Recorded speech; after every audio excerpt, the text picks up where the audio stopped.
ओम नमस्ते। मैं कुलभूषण बैरागी, मेरे साथ में है मैन मनप्रीत कौर। मित्रों, आज के हमारे इस वीडियो में हम प्राणायाम के बारे में जानकारी प्राप्त करेंगे कि वास्तव में प्राणायाम क्या है, प्राणायाम का अर्थ और उससे संबंधित कुछ विशेष जानकारियां हम इस वीडियो में जानेंगे। मित्रों, प्राणायाम का अर्थ होता है, प्राणायाम एक संस्कृत का शब्द है जो दो शब्दों से मिलकर बना है, प्राण और आयाम।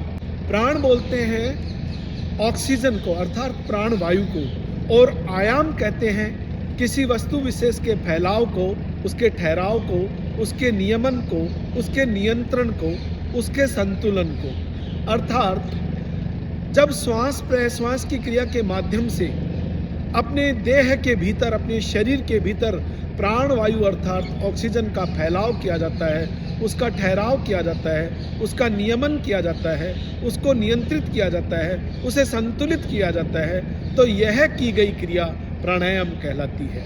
तस्मिन् सति श्वास प्रश्वास योर गति विच्छेदः प्राणायाम है।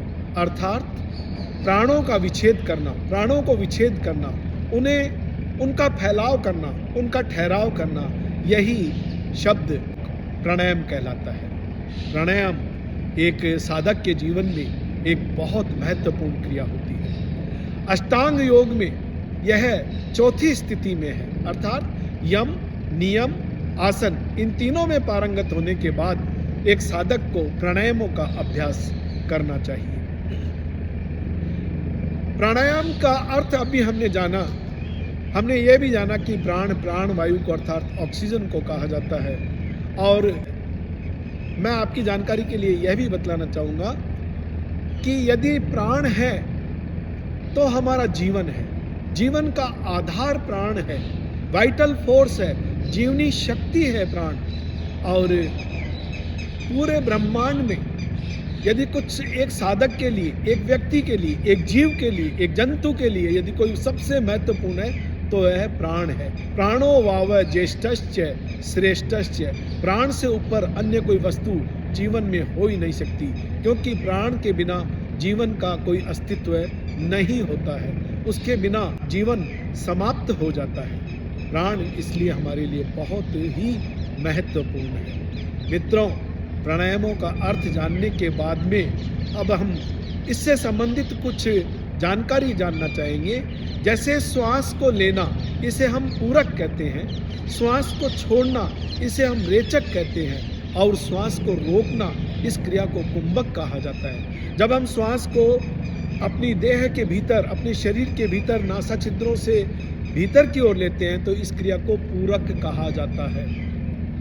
जब श्वासों को नासा छिद्रों के माध्यम से शरीर के बाहर की ओर त्यागा जाता है, बाहर की ओर छोड़ा जाता है, तो यह क्रिया रेचक कहलाती है। जब श्वासों को रोका जाता है तो उसे कुंभक कहा जाता है। भाइयों और बहनों, श्वासों को हम दो प्रकार से रोक सकते हैं। एक, श्वासों को भीतर की ओर अर्थात श्वास को अंदर की ओर लेकर रोकना, पूरक की क्रिया के बाद में श्वास को रोकना, यह एक क्रिया हुई जिसे आंतरिक कुंभक या अभ्यंतर कुंभक कहते हैं। और ठीक इसके विपरीत, जब श्वासों को बाहर की ओर निकाल कर रोका जाता है, अर्थात रेचक करके जब श्वास को बाहर की ओर निकाला जाता है, अपने फेफड़ों को खाली करके जब श्वास को बाहर की ओर रोका जाता है, तो उसे बाह्य कुंभक या बाह्यांतर कुंभक कहा जाता है। इस प्रकार हमने इस वीडियो में ये जाना कि कुंभक दो प्रकार के होते हैं। एक आंतरिक कुंभक जिसे कि अभ्यंतर कुंभक भी कहा जाता है, और दूसरा बाह्य कुंभक जिसे बाह्यांतर कुंभक भी कहा जाता है। मित्रों, प्राणायाम की क्रिया में रेचक का, पूरक का और कुंभक का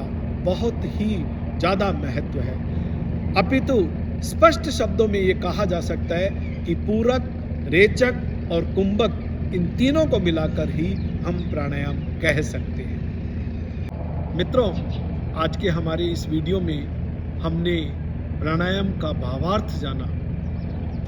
प्राणायाम जीवन के लिए बहुत महत्वपूर्ण है, जीवन का आधार है, यह जानने का प्रयास किया। पूरक, रेचक और कुंभक का तात्पर्य समझने का प्रयास किया।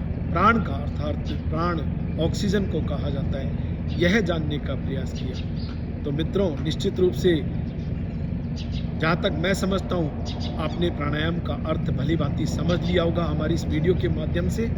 मैं आपसे निवेदन करूँगा कि आप हमारी इस वीडियो को लाइक करें, शेयर करें, कमेंट करें, और यदि अब तक भी आपने सब्सक्राइब नहीं किया तो कृपया हमारी इस वीडियो को सब्सक्राइब भी कर दें।